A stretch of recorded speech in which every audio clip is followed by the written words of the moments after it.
a story or a pitch to journalists, Or all digital PR links do follow. and then hopefully hook the journalists in. A lot more accessible to people. Likes of Forbes, BBC, Washington Post, USA Today, like all these huge sites that you basically just can't pay to get a link on.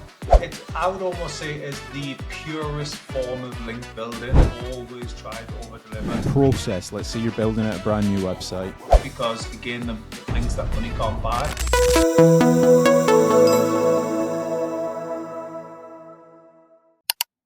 So today we are going to be talking about digital PR. I'm joined with Karl, and this is like a recent addition to the actual Searcharoo catalog. We've been doing it secretly behind the scenes for probably about like 6 or 7 months, but now we've actually started to go out and actually offer this as a service.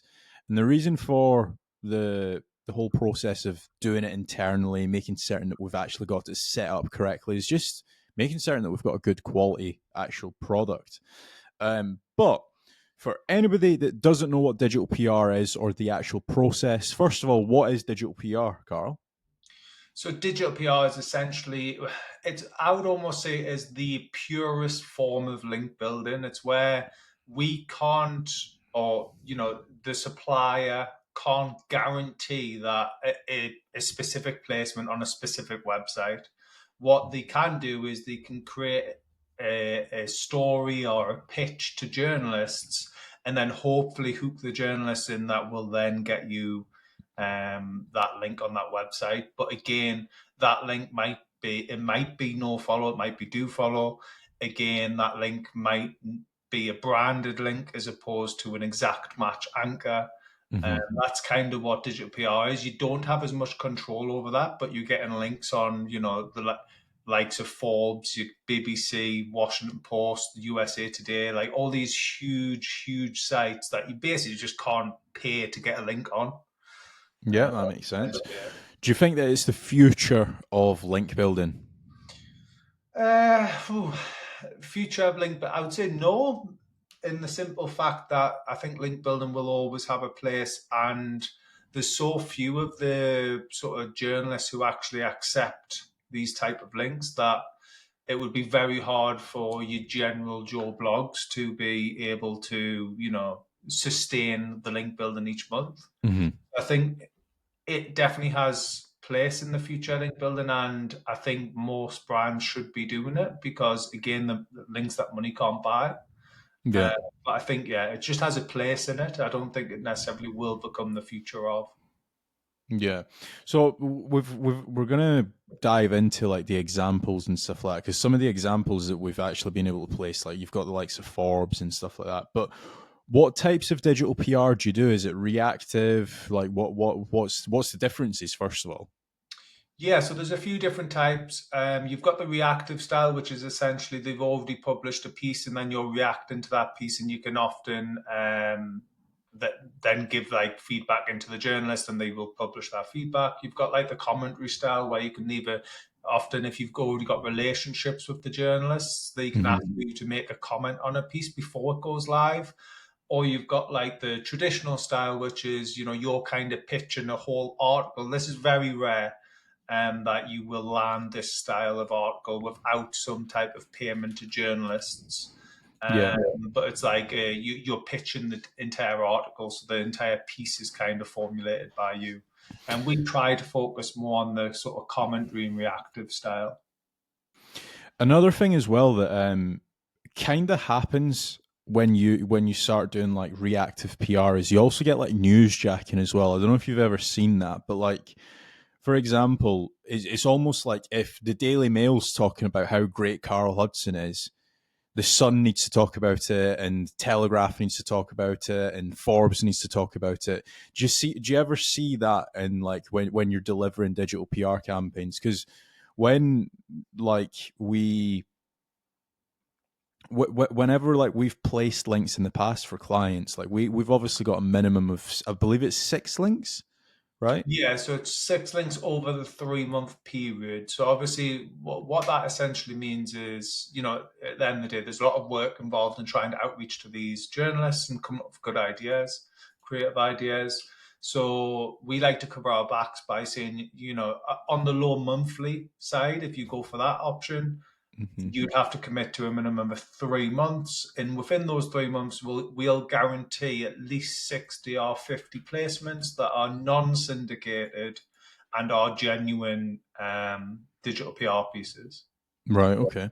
So I'm just going to load up the actual pieces here. Like there's some pretty big publications. If I just share my screen, entire view, let's just take a look. So obviously we've got the likes of Forbes, for example.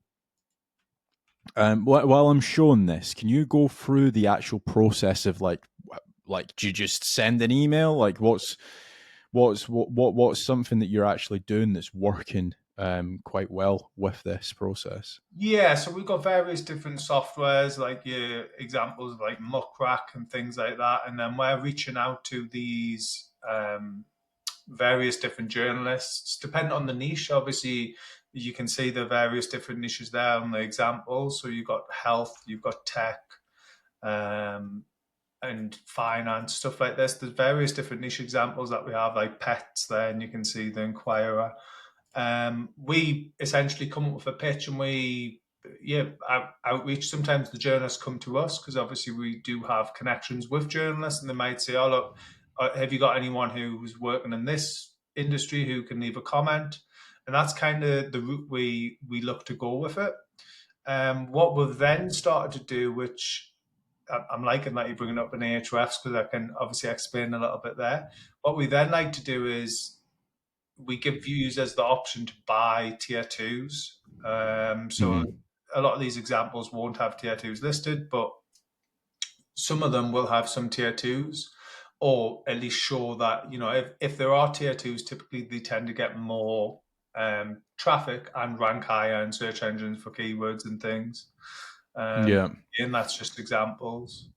Well, one thing that is pretty important that I don't see many other digital PR agencies do is like you look at the likes of Scotsman.com, right? Fairly big. I want to say this is probably like the biggest publication in Scotland. And if we were to take a look at the entire website here, right? And if we were to just do a site colon and see how many pages that they actually have live, now they do have an announcement. What we'll do is we'll take a look at their www.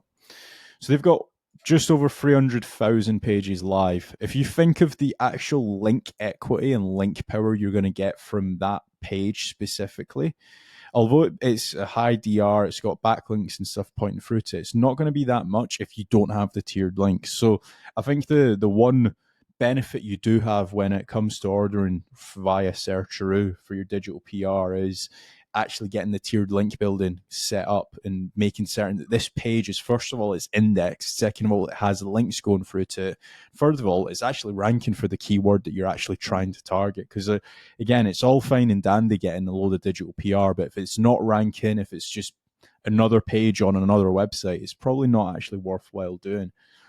So that's probably another benefit.